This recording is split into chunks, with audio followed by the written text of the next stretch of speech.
Good morning, good afternoon, good evening, wherever you are, whatever you're doing, and welcome to another Big Decisions by Anfield Index. There's been a lot going on off the field this week. There's midfielders having a rest, even if they are the best in the world. There's attackers getting minutes. Are they forcing themselves into the starting lineup? Are the comments of our rivals just funny? What XG can we put on that realistically? We have got 4 big topics as ever to talk about. And here, for the first time, I think it's actually his first Big Decisions appearance, truth be told, despite the 1,000,001 pods we've done. Is that right, Barts? I think this is your first Big Decisions where I'm going to grill you, isn't it? Yeah, probably. I can't remember. You normally grill me most pods, mate, so I may be slightly different, you know? Yeah, true. In that regard, funny story, and I can tell you this. David Lynch mentioned this to me today. He goes, "You're quite mean to that Barts and call him like nerd geek and all sorts." Like, yeah, but to his face, I'm quite open about it, you know, and it's a sign of respect there. So we'll take it in that tense. But what are we going to talk about, ladies and gents? We're going to get Barts to decide and analyze, is Ryan Gravenberch the best midfielder so far? Are we that open this season, or is it just media hyperbole? Let's call it that. Do we have something our rivals don't in terms of our mentality? And then we'll save it to last because we all just love him at the moment. Federico Chiesa, does he deserve a run in the team? And I bet we've all got thoughts on this. So, Barts, are we ready to make some big decisions, my mate? Of course. Okay. Topic first up then. Ryan Gravenberch. Is he the best midfielder that we've had so far? And before you start to get into this a little bit, I do actually just want to play you a clip, Barts, as our first piece of evidence. So this was David Lynch as we were talking about the Everton game. Ryan Gravenberch, man of the match, goal and assist. He makes some pretty strong comments. So let's just have a listen to these. He follows that up with a beautifully weighted assist. And then I thought everything else he did in the game, winning his duels, winning tackles as well, being that defensive shield, particularly in that second half when Liverpool were under the cosh a little bit.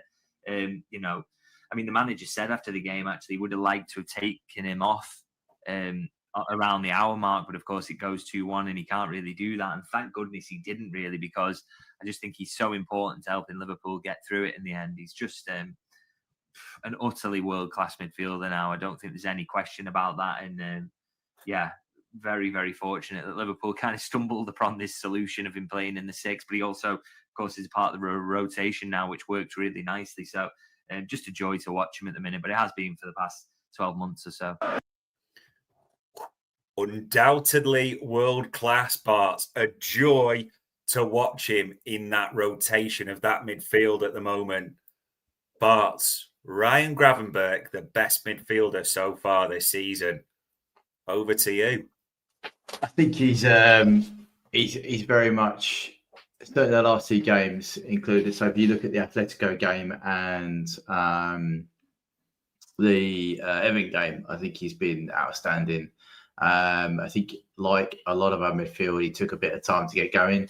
I think some of his defensive work has been solid all season. I think the thing that's impressed me, he's always above 50% for duels. He's always above the aerials. He's always doing exceptionally well, sort of at least 2 in 3, if you like. So yeah, because he doesn't compete for a lot, but as long as he's doing his more share, then he's up there. And he always does well to stop a lot of the threat that he faces. So that might not appear in another metric because it doesn't turn into an event like a header, dual tackle, but he always blocks the passing lane, which prevents the threat ball or something else. So although interestingly in Everton, he actually had his worst performance for that defensively. But I think why I'm saying now, you might be thinking, oh, now why now? He's added that attacking part to his game. Yeah. Traditionally, you and I, we've grown up with midfielders of old that used to do the whole lot. But when we went through the sort of back end of Rodgers, maybe some of the dark times, but then you got Klopp very much had this is your role, right? And then you do this, you do that, and it was a unit, right? So we the Fabinho lighthouse he did all the defensive work. The others did their bit as well, but his main priority was to do this, which meant that these boys went and did this. I think now you're seeing an evolution back potentially the other way, and Gravenberg is showing that he can do both. I mean, in that last game, as I said, defensively he was still good. I'm not. Please don't. Him. He just wasn't where he's been before. But his passing was in the mid 80s. You know, his receiving was really high for a pivot player. That's really important. He then makes 10 final third passes, which Grab just wasn't doing. He struggled to get 10 because Grab's game is carries.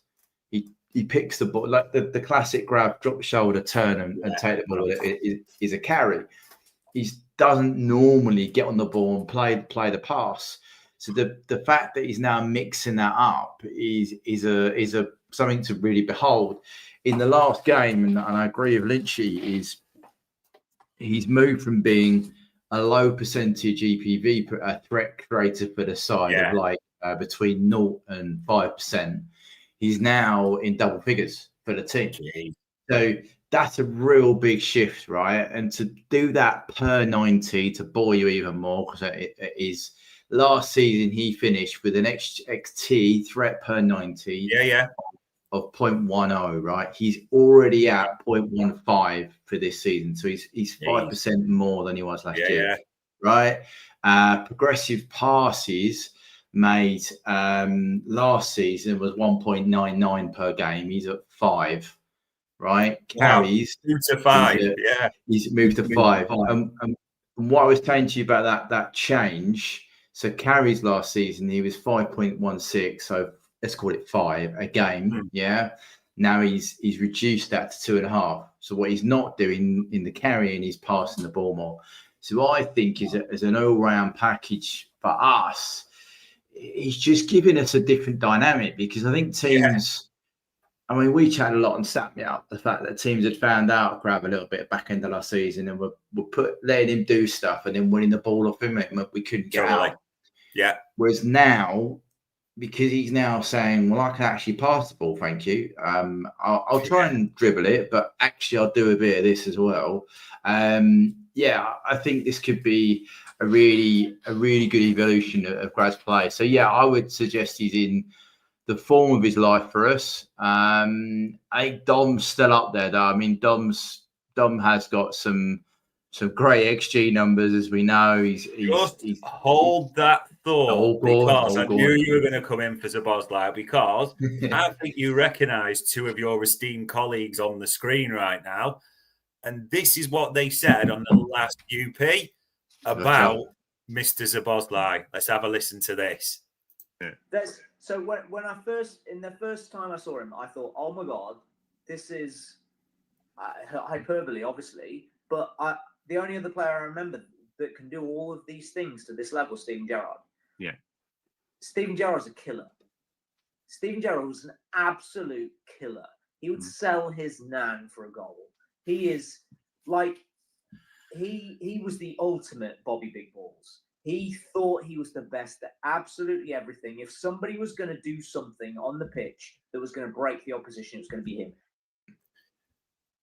That's your esteemed colleagues comparing Dominic Szoboszlai to probably my favourite ever player, I'll be honest about it, Steven Gerrard, which is, I mean, there's high praise and there's high praise. And to be fair, as I says, he calls it hyperbole there.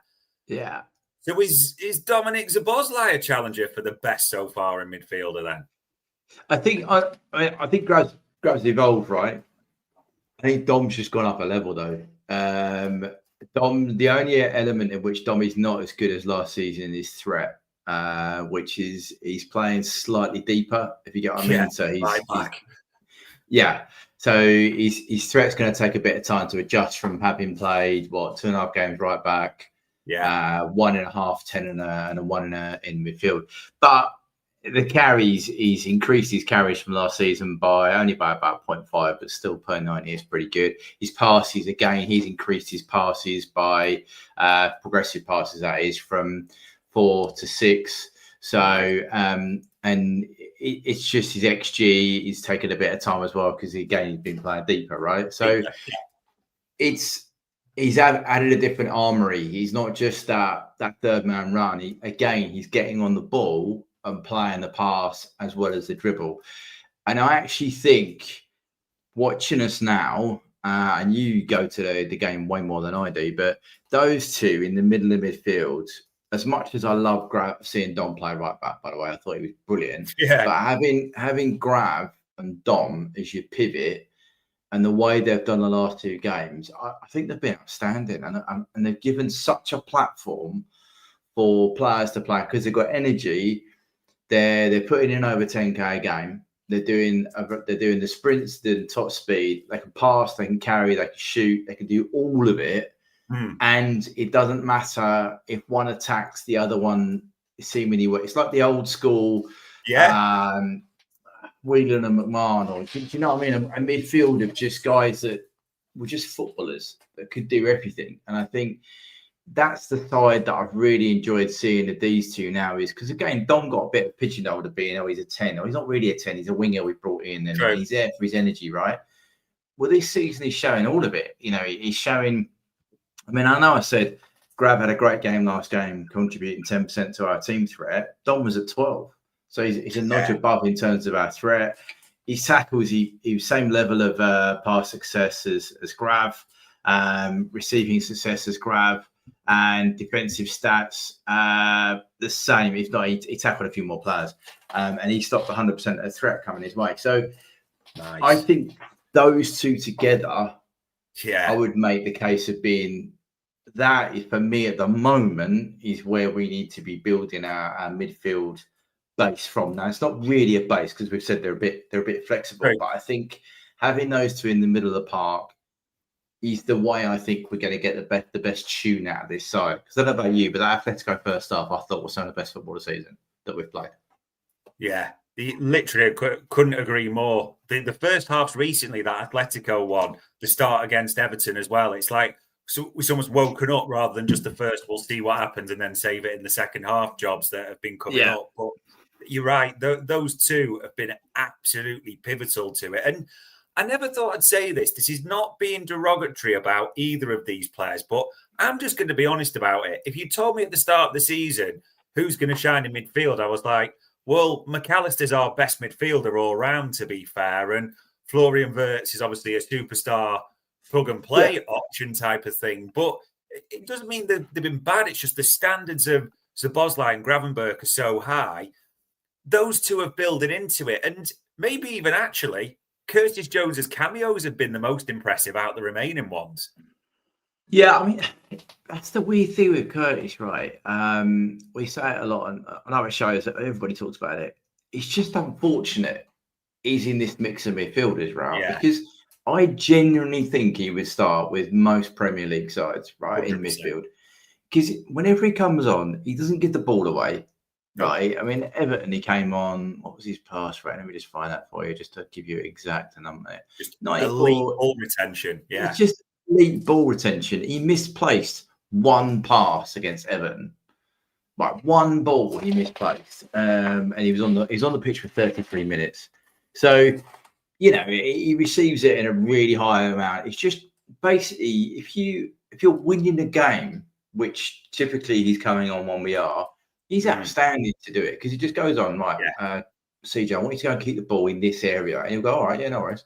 And if you're controlling it in a phone box, you know, it'd be incredibly difficult to get the ball off. So, yeah, I think Curtis's cameos have always been impressive. But I think this time around, because he's come on when the game's in a bit of flux, if that makes sense. He'd come on and it's been like, right, I need you to go and do X. And he's gone on and gone, yeah, all right, no worries, and do it. Newcastle played really, there's some games where he's really been highlights. I thought he was outstanding at Newcastle. And Mac and Flo, I think it's fair to say I don't want to use the word struggled. I think they've just not quite got there. Mac, for the reason he had a hernia operation in the summer, he's not. He clearly not had a full pre-season. He's not quite up to speed yet, and the only way with slots training is that you get fit by playing. Right? Yeah. So that's where he is. So until he gets that rhythm, he's only going to get it by playing. And at the moment, he's not playing very well. So it's kind of a hit and miss. If you look at the Everton game, for example, he leaves is it Gay or the guy in 10 yards of space, and I realises at last minute that's his man, and the guy smashes the back of the net, right? And yes, there were other key parts in the chain that could have meant that we could have started a move, but he's also a bit slow on the ball. His retention's not as good as it was. So yeah, there's a few elements I would say where it's not quite happening for him. But he's a different kettle of fish. I mean, I was looking at how Barts' stats have changed from last season. So I always talk about he's actually, in terms of threat, last season he was doing 0.19 per game. This time he's doing 0.15. So there's only a little bit difference. So he's still in good areas. It's just not quite coming off in terms of the final ball. Flo is passing in terms of aggressive. He was making 6.7 last season. He's making 5.5. So it's gone down 1. The big difference with Flo this season is carried. So he was carrying the ball progressively 5 a game, right? He's now at just over 2.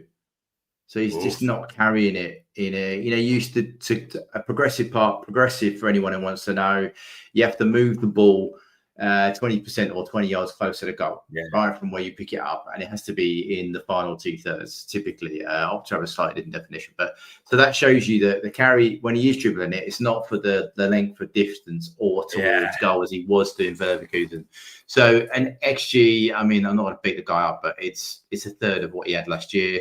So there's lots of elements where you can see he's not quite in sync with the players around him. Again, I thought he was better against Atletico, I have to say. I thought that was probably one of his best games for us. I thought he was exceptional, really. Just trying to look at the stats for him.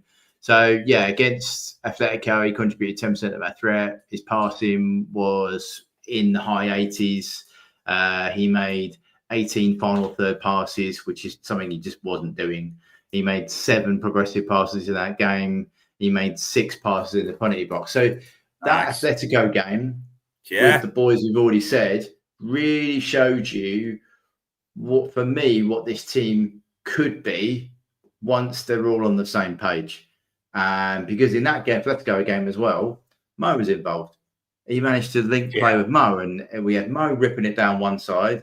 You had Cody being better down the left, should we say. You had the 9 we've chased all summer, and then you had the midfield unit playing well. So, yeah, that was a real little window of potentially what we could do. But no, I think overall, the 2 boys have said they've gone up a level. I think Mackie's still trying to find his level from last year. Now, whether that means he goes to joins those boys or just comes up we don't know yet. And Flo is still trying to settle in, and they probably look a lot worse because the other 2 boys have just taken their game up to a level I'm not sure any of us would have put, like you said, if we were putting bets on what we expected to say after the first block of games, I'm not sure Grab and Dom being second and third best players for Liverpool Football Club would have been up there. Do you know what I mean? I suppose then, for the final, to really answer it fully, you're right. I do think the 2 have especially gone up a level. But as the question said, in the big decision, is Grav ahead of Zob so far, or is that Zobo, or is that just too strong? I think it's too strong personally. I think Dom's still a notch above. Direct all comments via Dr. Phil Barts, Barts Manor people. There you go. That is the first big decision made. The second one, Barts, the second big topic. And this, I'm just going to face straight into this. Are we that open?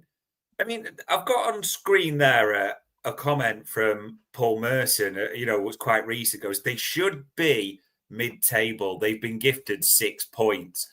Well, we're 5 from 5 in the league. We've won, one Champions League game. We've won the Carabao, 7 for 7 in all competitions. For me, I'm sure you've heard it, everyone is parroting this as well. I keep hearing it. Liverpool, they're all right because they got match winners, but they're so open and they're going to concede goals. Almost like being compared. Do you remember the side of 17-18 where you had Coutinho, Firmino, Salah, flying with Mane, and then you had Ragnar Klavan and Dejan Lovren trying to keep it out the net at the other end at times. It seems like, are people just going too far with this? Are we being that open? I think that at the beginning of the season, okay, and I'm not sure how much of Liverpool. Is that Merson? Just out of query, is that his quote? Yeah. I'm not sure how much he's watched of the latter games. I think early in the season we were struggling with the transitional nature of Premier League football, particularly playing Bournemouth and Newcastle, who that's their game. They will try and defend and then they'll try and exploit areas in the pitch. Bournemouth have got a coach who's phenomenally intelligent and will set a team up to try and exploit. Yeah. It'll create permutations, which are system effects, and then he'll try and exploit those in you. So I think if you draw a line out of the first 2 games, then sure, there is a view you could take where we were a little bit open in the middle of the park. Now, our XG difference, which is typically a good measure of how you are defensively set up, for the first game was half an XG, so that's still positive, but not where you want. You don't be over 1, basically. Second game again away at Newcastle, we were minus 0.3. So those 2 games are not great. Arsenal, it was equal. It was 0.5 XG versus 0.5 XG, roughly on a lot of the models. So we nicked it through a decent,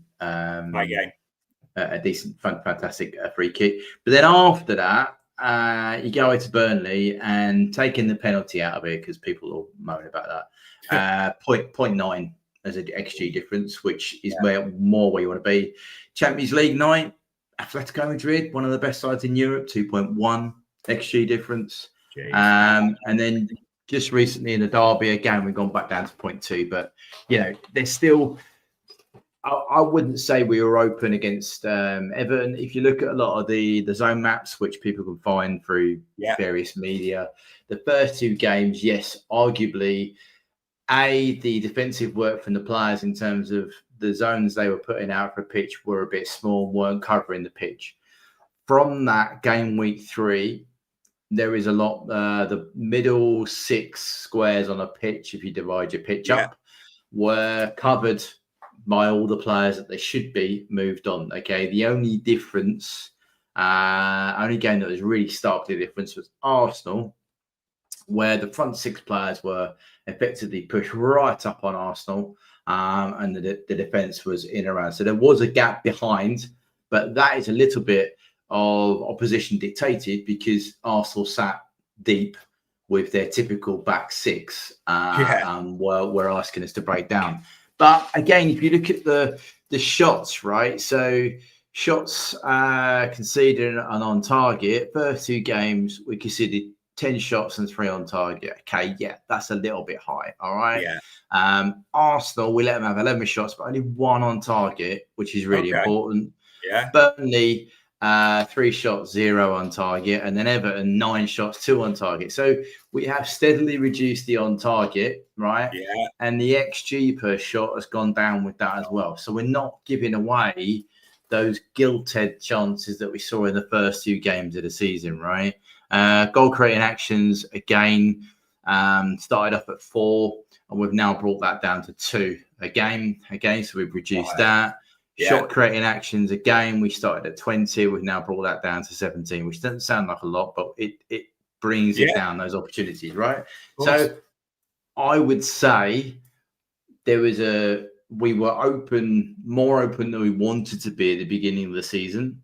But certainly I would say from Burnley away, and even for a lot of Arsenal, I think we've been more solid and not as open. I don't think there's been examples where teams have attacked us at will, which was kind of happening in the first 2 games.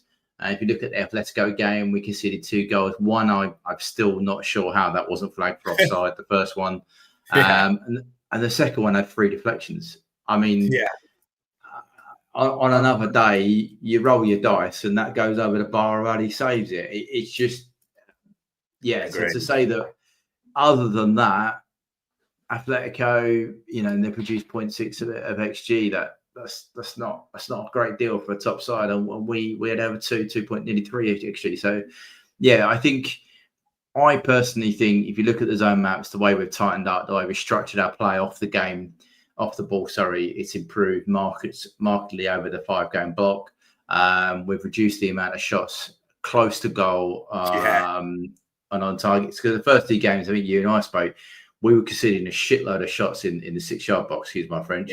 But now we've pushed them back out to outside the box, which has reduced the XG per chance. So, I don't think we're open. I don't think we've been gifted 6 points. I think we've smashed even the Burnley game. We did a show on that, saying that was ridiculous. So I don't think there's been in any Monte Carlos, bar I think in the Newcastle one where we should have got beat.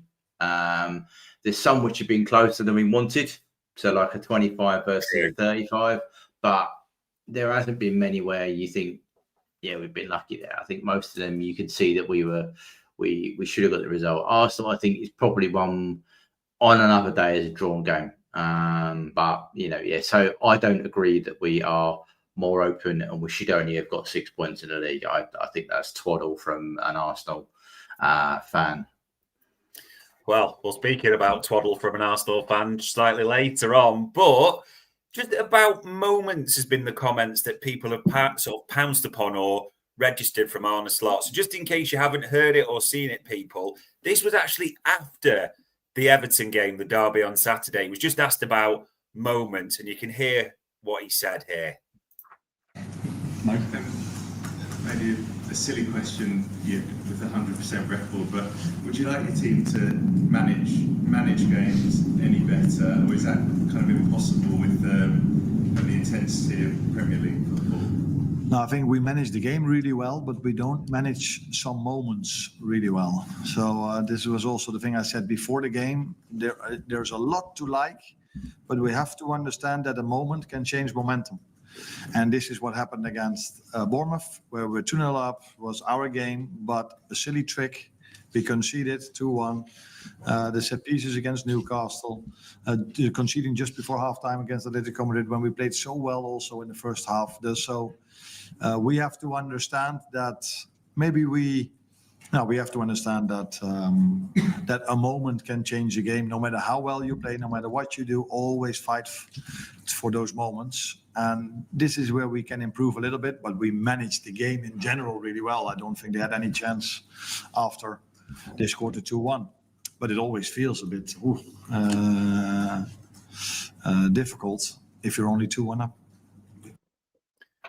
Well, to be fair, Barts, he name-checked those games, didn't he? And he gave specific moments. I don't know about you. Fair assessment there on it all from Arne Slot.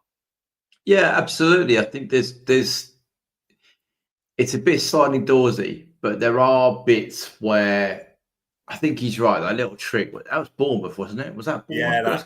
Yeah, was like flick, wasn't it? That was, And there's a moment before Newcastle get there first where we just don't need to give away the free kick and we give it away. Sorry, that's the second goal. So, but I'm saying that there are moments in games where if you just don't do that decision, that event doesn't happen.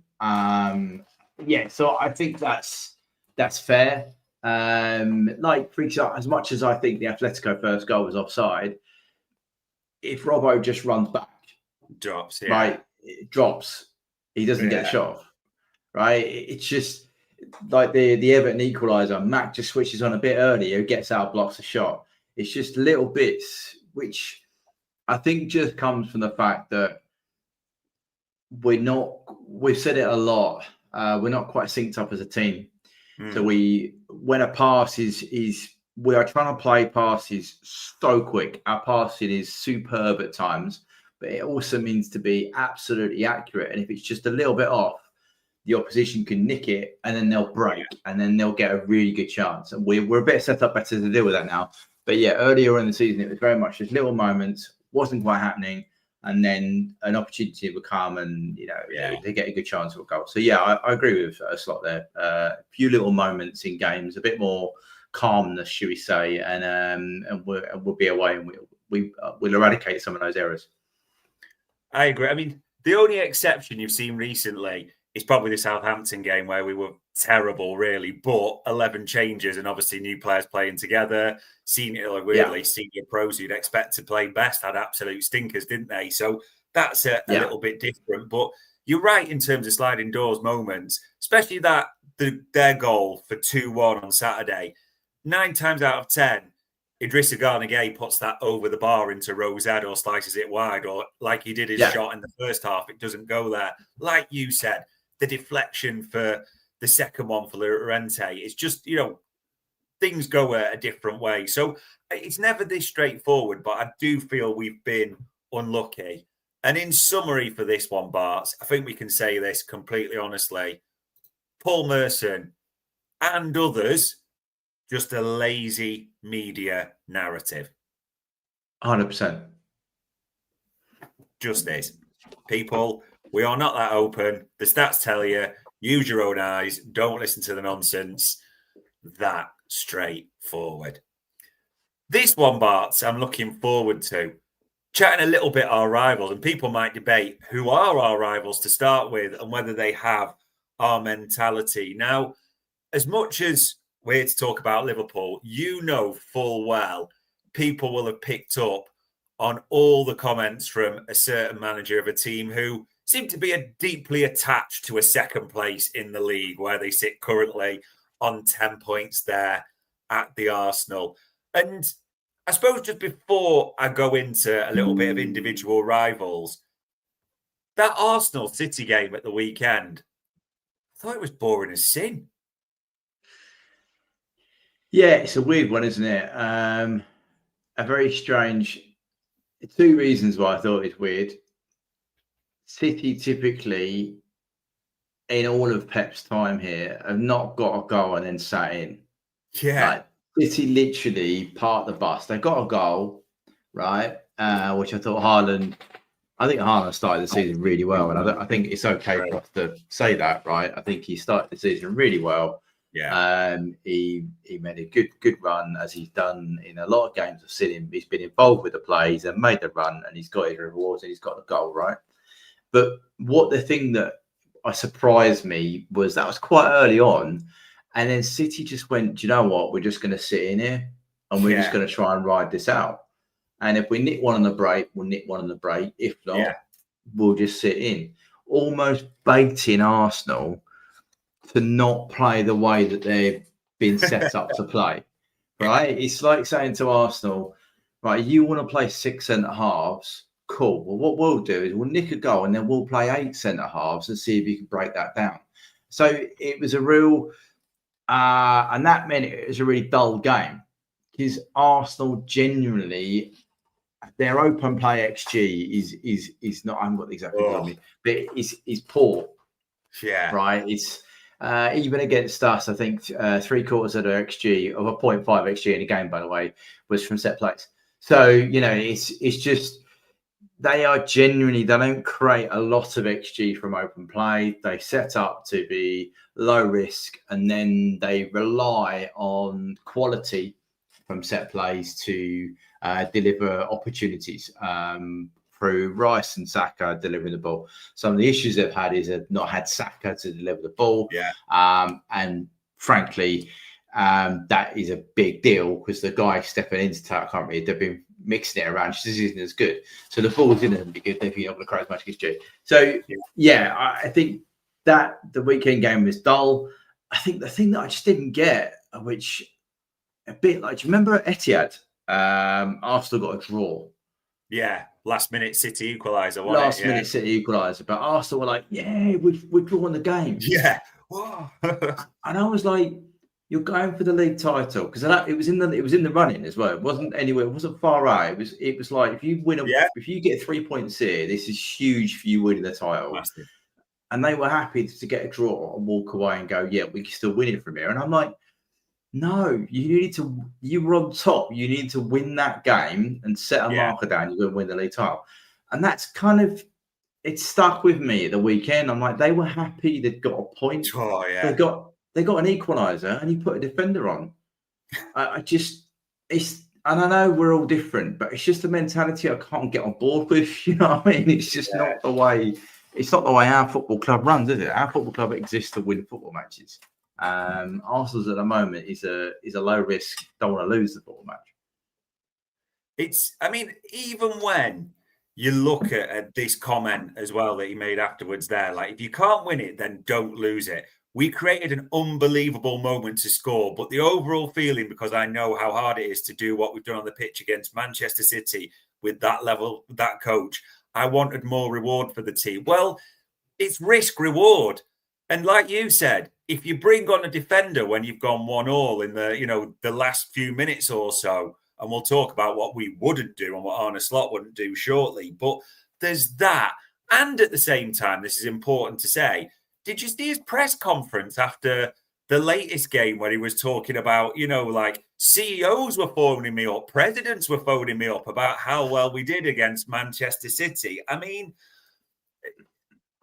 to me, and I don't know about you, look at that. People couldn't believe what we did to Manchester City. What was that, Barts? Get a draw. Yeah, I genuinely, I think you end up in a really bad rabbit hole if you end up looking at all the Arteta media, right? Because it's like last season they got beat by PSG, wasn't it? And he tried to say that even PSG said that they deserved to win the game or something. I can't remember what the exact line was, but he was trying to make out that they were the better team. And you were like, you lost the game by 2 goals. You know what I mean? It was just like a really random thing to say. And I think he's just a bit, I don't know what it is. Maybe it's playing with the Ev too much as a player. He's got a different mentality. He's not one to win the game, but it's weird. It's weird. Yeah, it does seem like just weird. As it's funny, as Midnight Toker said, the Gooners won 1-1, and they would like you said, they absolutely celebrated it. Like I can't really think of another like a World Cup win, literally at the same time. Absolutely crazy. Whereas, and I think this is important to say because I want to talk about City very shortly as well. You mentioned subs. That goes 1-1 and it's Liverpool, it's Anfield or wherever. Arne Slot's getting Ngamoa, Chiesa, players like that ready, isn't he? Just get them on the pitch. We're just going for it. Yeah, he will. Slot he's proven he's incredibly good with the subs to manage the situation. And one of the things he'll do, if he can see he can turn 1 point into 3, he will look to overload the attacking area to create that opportunity to do that because he'll back his players. Because he'll say, my players are good enough to keep you penned in and we will create an opportunity to win this game. He'd rather that roll of the dice. And I think he said it numerous times. He'd rather roll the dice to get 3 than preserve 1 and risk losing that as well. So, I think absolutely, I'd much prefer that. And to be fair, Klopp was like that as well. Yeah, Klopp, true. You remember when Mane got sent off at City really early on? It might be in late, just 17, 18 maybe, something like that. Yeah, it was, wasn't it? Yeah. And most people would have gone, do you know what? We'll bring a defender on, we'll try and show it up. Klopp was like, no, we'll just keep playing. We'll try. We can get something on the break here. And I think we got beat 4-5-0. But he was like, and there was, what are you going to do? You're going to sit in and lose the game, or you're going to try and attack and get something out of it. And I think I come back to it. That is our DNA of our football club. It is, we want to win football matches. We don't want to not lose football matches. So we will always try to make an attacking sub to win the game. And I think that's something we should hold on to. It really should. Yeah, I do think it just is an exception over the team in second place. And if we're honest, and it's so mental to say this, but the team that currently sits in 9th, as, whatever we think of Bernardo Silva, as he said before this Arsenal game, They see us as their main rivals because of history, the trophies, and the way it works. But if we are going to talk about City as rivals, I mean, they're on 7 points. They're 8 points behind us already. They've already lost 2 games, Spurs at home and, the one against Brighton away. Yeah. And then even just that sometimes the psychological effect of conceding that last-minute goal, there just seems it's definitely not the same City it was 3 years ago or so, isn't it? There is a little bit of that fragility. Oh, 100%. They've gone through a mass transition, right? They are not the team that we battled with to get 90. We lost the league at 98 points and 96 points, whatever it was, and 99. They're not that team anymore. They've actually, I think Silva's one of the last relics from the previous side. Stones doesn't play anymore. He's too injured. They changed the whole spine's different part from Rodri and Haaland from the last great City side. So they're very different team, and they're still. I don't think their recruitment's been that smart as it had been. I think they've got a lot of players that are young. They're really good age profile, but then they've not got the mix in terms of are they ready now to perform.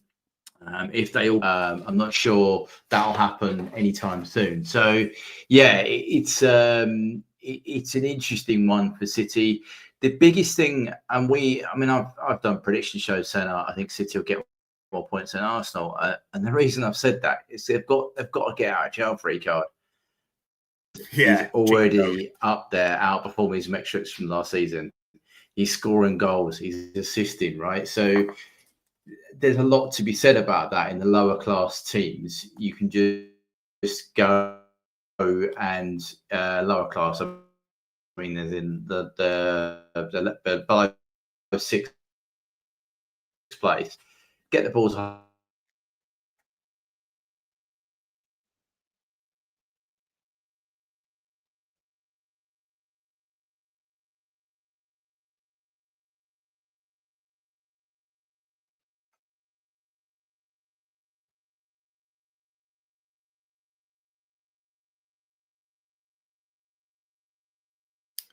Well, I don't know if it's me that's frozen people or Barts. Fingers crossed we will get him back any sec. He's coming. We lost him because I know what he was going to say. And it's something that we talked about as well. They have got, as we call it, Haaland. That is a cheat code. There's no two ways about it. But when you ship, as they are at the moment, they're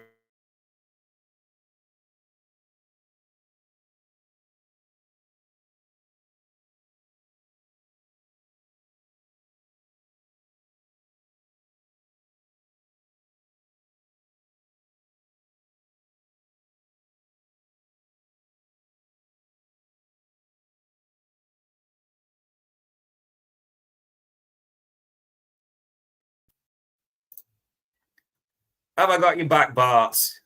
Think so, mate. Yeah, there we go. Literally, I was just saying there because I thought he was spot on with that. Haaland cheat code. It is just unique and it is different. You can't deny that. And he started this season like, I don't even know how to describe it, unbelievable. And anyone said he's jumped back, what it is, he's not what he was.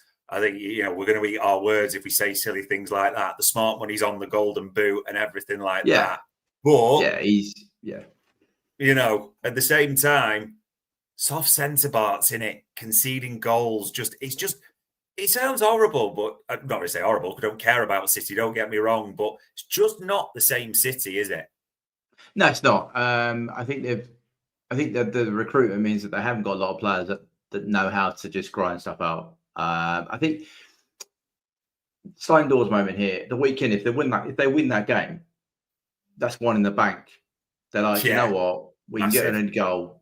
We've gone away to Arsenal, who are a top side. I mean, we rain on their parade, but they're a good side, right? We can't get away from that.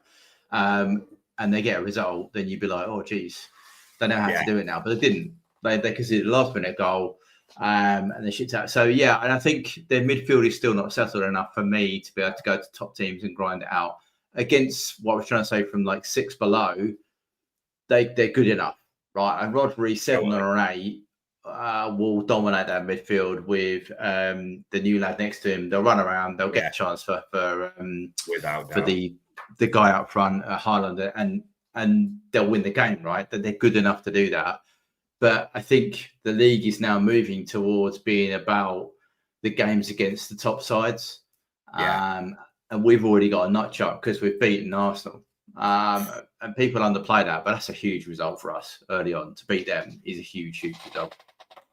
It is. It's still, I've never apologised for showing this, but to show 5 W's in a row, 5 from 5, 15 points, does look great. And I suppose as well, we're talking about rivals, lack our mentality. I've shown you a few tweets there and things that Mikel Arteta said, but even rivals, Barts, isn't it funny seeing the likes of Rio Ferdinand tweeting about Liverpool's added time in the Merseyside derby? But other fans from Everton, Arsenal, we are almost, it's fair to say, because we've come from that era, almost the way it was with Fergie United in the 90s. We're now that team, aren't we? That it's all apparently it's Liverpool. Everything's on our side. We own everything, don't we? Yeah. Yeah, it's so funny. You know that Arsenal only get the worst decisions. You know, all those kind of things. And actually, when you look at all the data at the end of the season, both sides finish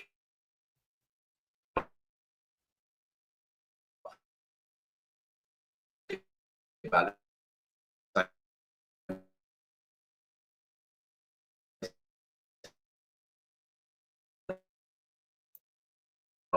table.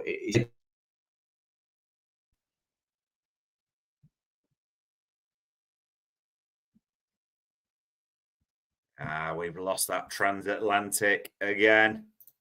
Damn, because I did want to ask you about that, because when he comes back, I will come back to Barts, because I know specifically we talked about, we called it a fear factor in this at the moment. So fingers crossed. Barts, got you. There we go. So we're just saying that way as well, almost the fear factor. I know you were just before it lost you, starting to talk about the way it has changed for Liverpool. So I'll let you jump on your point again. Yeah, just saying that I think the fear factor is exactly there. I think people now are convinced that we own the referees and the rest of it, when it all pans out, it's about the same, you know. And the biggest argument you'll find of the big teams always get the results, get the decisions. Well, one of the reasons for that is they've always got the ball. So it's always going to happen. So if Arsenal feel like they don't get a lot of decisions, well, you might want to look at your possession stats because you don't actually have the ball that much. So, you know, it's sort of like if you're going to be a set piece side, guess what? You're not going to get a lot of open play decisions. So, yeah, I think, but to go back to your caveat there, I do think City have lost a bit of that fear factor. Purely just, they're in a transition moment. I won't ever say that probably publicly, but they are genuinely trying to rebuild that side with a younger profile. It's just a little bit too young to win the league. Historically, I think they're in about a 22, 23-year-old, which needs to be a slightly older side to win the league. So, yeah, and that shows you in some performances that it's not quite able to see games out, which is good for us. But you've always got to remember that cheat code up front. Yeah.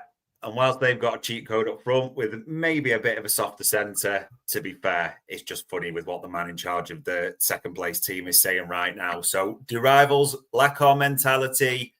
Damn right they do, people. Damn right they do. And the final question, which I did miss you there, goal ratio, 6 minutes ago when you made the comment, I'm here because the title says it's about Chiesa.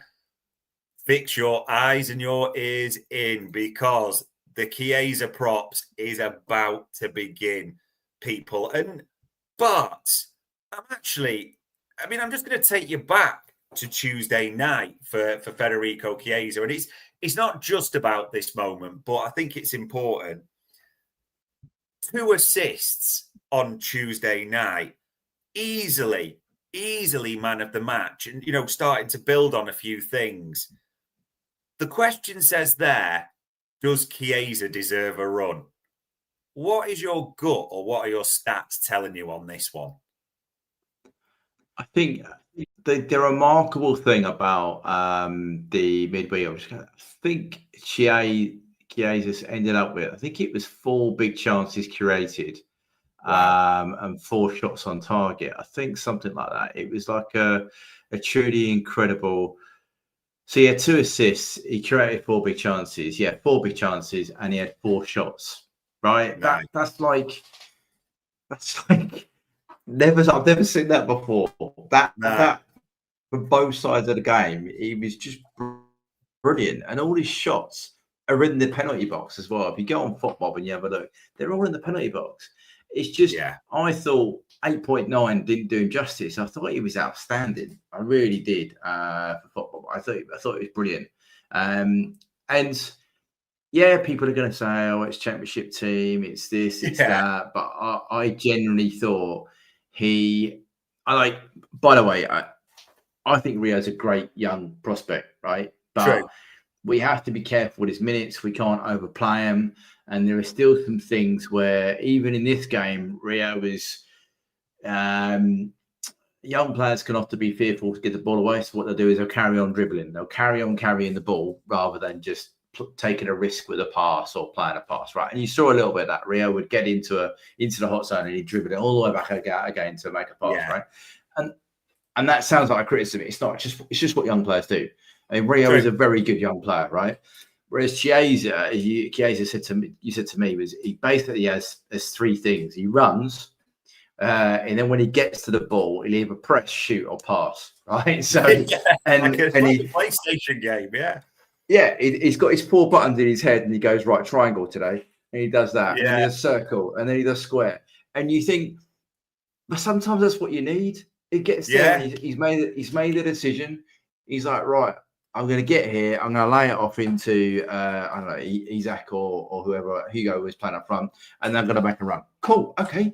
At least we know what you're doing. You know, he's decisive. I thought to get 2 assists, right? He pressed for the first goal beautifully, read what the keeper was going to do, was straight out to him, nicked it, and then went, go on then. No instant of I'm trying to shoot it. I want to give it to my mate, and he's going to get his first goal. Yeah. Great. 1-0 up, right? And then he has some other shots during that half. Second half, I thought the move with the disallowed goal was a lovely move, and he started it. He wins it, plays it, goes, runs, makes another little run. Just unfortunate, he's a little bit early, and the finish is great. But and then the winner again. A lot of players would have just, I've run 40 yards here. I've got on a ball. I've controlled it beautifully. I'm gonna have the moment. I'm gonna score. But no, what he did, he went, I'm just going to roll it in there, and then that's all open. I'm going to play the percentages, and my mate's going to score. We're going to win the game 2-1. So, yeah, I thought he was exceptional. I just would like him to get more minutes. I think he deserves more minutes. I think he's got. I mean, we forget. I hope you and I don't, but he's an international player. Yeah, he's played international football for Italy not that long ago, right? And again, that's not against any of our other players, but he has got the pedigree of playing top level football. Yeah. And he's got a great brain on him, and he can play across the front 3. I'm just like, for me, the Carabao doesn't normally give you a great set of stats for those who are expecting me to read you out loads of stuff, because it's the League Cup, and they basically send the YTS kids there to do the analysis for it. But even there, he's got a goal and assist together of 0.1, which is brilliant, right? He's amazing. But no, I think he's generally done. He's made an impact as goal ratios there. Whenever he's come on, he's made an impact. I just would like him to be able to have the opportunity to have more of an impact regularly for us, because I think he could do it for us. I really do. Yeah, the more and more I see it, and like you say, pedigree is their Champions League, a European Championships winner, of course, at the same time. Even in this game, he has 2 assists, which is really, like you say, a disallowed goal. He has a shot which he looks like he strikes it beautifully, which is well blocked by the defender. But you forget, in the very first minute, it's his layoff for Isaac where he should probably score to make it 1-0 in the first minutes, which should be another assist. He has the cross from the left where Ekitike heads Yeah. it wide at the 77th minute. So he should bury that at the same time. I mean, the man should be leaving this game. You're right, it's championships. You have to keep it within reason, but with 4 assists. And like you said, those moments come from all areas of the pitch. I mean, I'm thinking there about the volley or against Bournemouth for 3-2 at the same time. This is maybe part of the question because we're saying he deserves a run there, Bart. You said quite rightly, can play across the line. He ain't going to displace Mo Salah, and I think he's going to struggle to get minutes back and Ekitike. From the left? Maybe.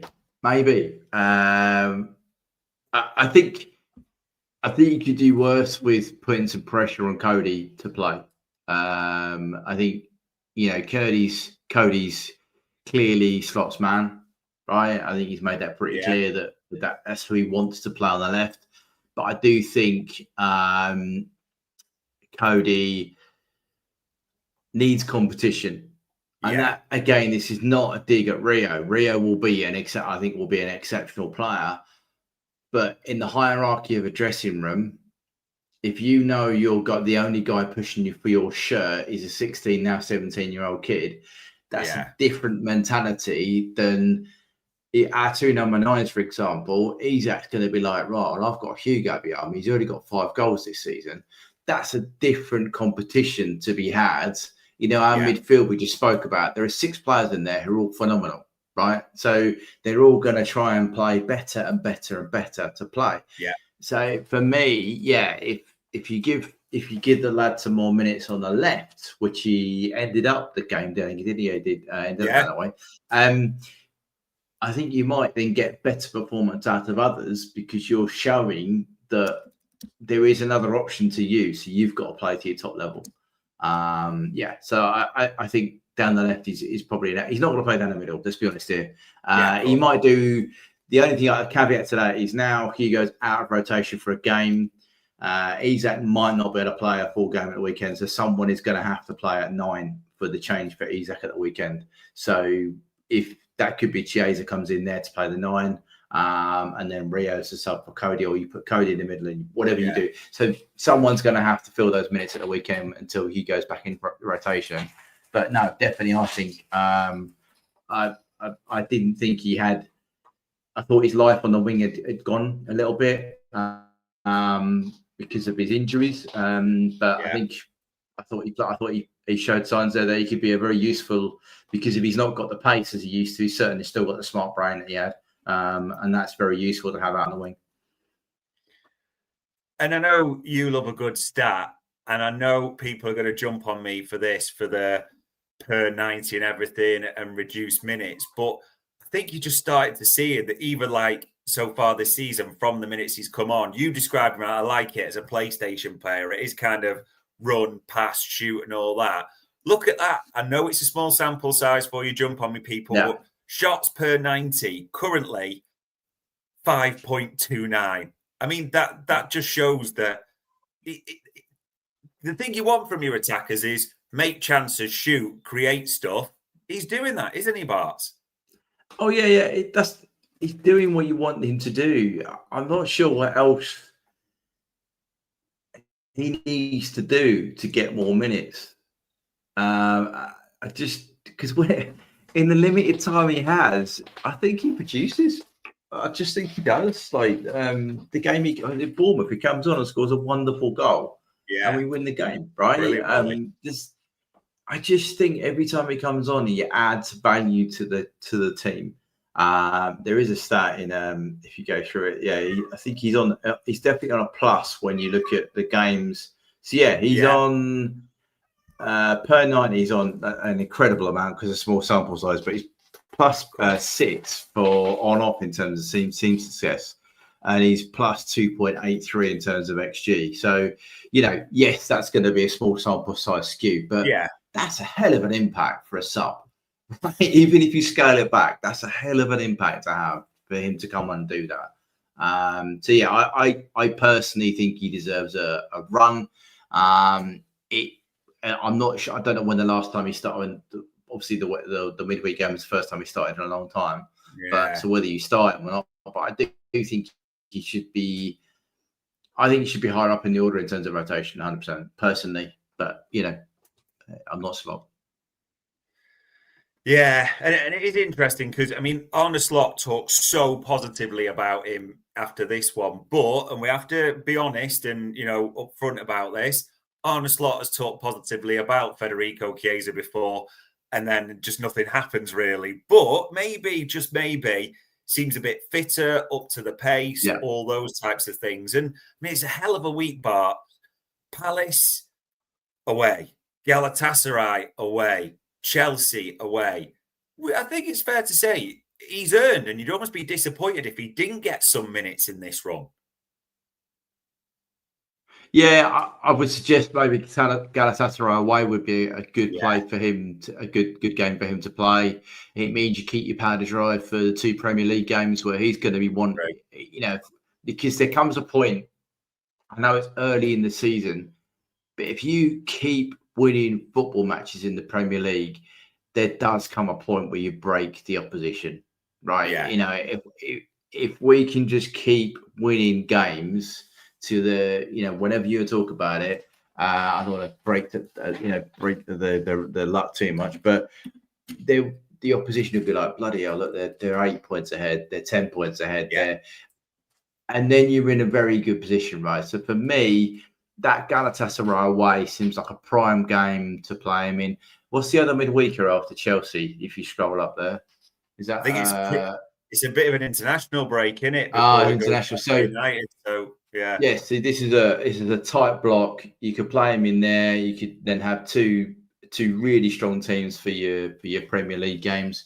Then you go into an international break, and then you've got again Frankfurt, right? You want to go out and beat United at home because we didn't do it last season. You got Frankfurt. You go and play them in that. You don't want to play Chiesa away at Brentford. I would suggest it's not the game you want to be doing. So yeah, I think again it would be nice if Tuesday night, whatever it was for you boys, is now the thing where he's in the midweek rotation, right? He's in that team, and that's fine. It means that we have another team for the weekend, roughly. I think it'd be really good for him and us as a team. Because more variability means the opposition can't plan as well. So, I think he's earned that right to have a run and see what happens. Yeah. I can't disagree with any of that. Chiesa, a run, I think would be popular. And there we go, people. 4 big decisions. Does Federico Chiesa deserve a run? Damn right. Wouldn't mind seeing some minutes on the left-hand side, but even just a rotation in that Champions League, he could be crucial. Do rivals lack our mentality? Damn right they do, especially when you've got someone claiming that CEOs, presidents and emperors are phoning him, telling him how good a draw was against Manchester City, while they're a young side shipping goals. They don't half lack it.